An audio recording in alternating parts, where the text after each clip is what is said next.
کراچی سے شروع ہونے والے کلیکرز اب پاکستان بھر میں پھیل چکے ہیں۔ ہر دوسرے بچے کے ہاتھ میں کلیکرز دیکھے جا سکتے ہیں۔ مگر یہ کب شروع ہوئے اور یہ کتنے خطرناک ہیں، اور یورپ اور امریکہ میں یہ کب بین کر دیے گئے، اور ان کی تاریخ کتنی پرانی ہے، اس کے بارے میں آج کی ویڈیو ہے۔ تو چلے بتاتے ہیں کہ کلیکرز آخر کب شروع ہوئے۔ 1968 میں ایک امریکن بزنس آرگنائزیشن نے کلیکرز بنانے شروع کیے۔ 1970 کے آغاز میں یورپ اور امریکی معاشرے میں کلیکرز کا استعمال عروج پر پہنچ گیا۔ حالانکہ ان کلیکرز کو باقاعدہ وزن، رسی کی مضبوطی اور دیگر کئی چیزوں کو دیکھنے کے بعد بیچنے کی اجازت دی گئی، مگر ایک وقت میں ان بچوں کے لیے یہی کھلونا انتہائی خطرناک قرار دیا گیا۔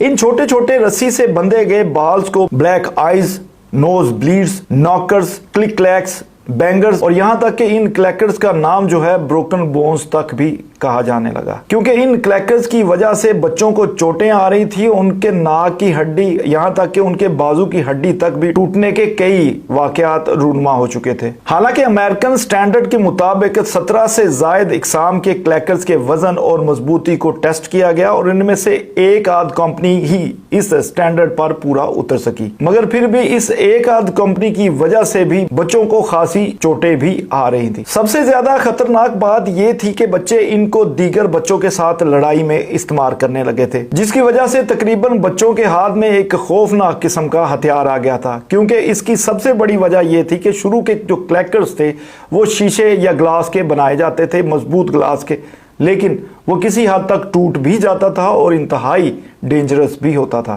ان کی وجہ سے بچوں کو زخم لگنے، چہرے ہاتھوں پر کٹ لگنے، بلکہ کئی علاقوں میں بچوں کو ہسپتال تک بھی لے جانا پڑا، کیونکہ کمپنی نے شروع میں گلاس کریکرز بنائے، مارکیٹ میں بیچے۔ ان گلاس کریکرز کی وجہ سے کئی مشکلات آئیں۔ اس کے بعد پلاسٹک کے کلیکرز بنائے گئے، مگر پھر بھی یورپ اور امریکہ میں یہ ہزاروں کی تعداد میں بکنے لگے۔ سب سے پریشان کن بات یہ تھی کہ یہ سکون کے عادی لوگوں کے لیے انتہائی پریشان کن چیز ثابت ہو رہی تھی۔ 1971 میں کلیکرز کی وجہ سے 4 خوفناک حادثے ریکارڈ ہوئے، جس کے نتیجے میں امریکن ادارے FDA نے نیشن وائڈ وارننگ جاری کی۔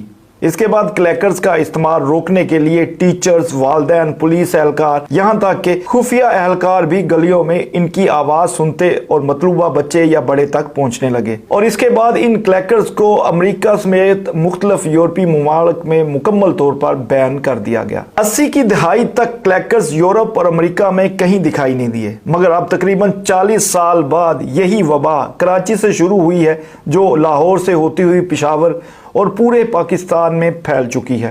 میرے خیال میں اس بار 14 اگست پہ جہاں پہ آپ ڈھیر سارے باجوں کی آواز سنیں گے، وہیں ان کلیکرز کی آواز بھی ان باجوں کے ساتھ مکس ہو کر آپ کے کانوں کو ضرور سنائی دے گی۔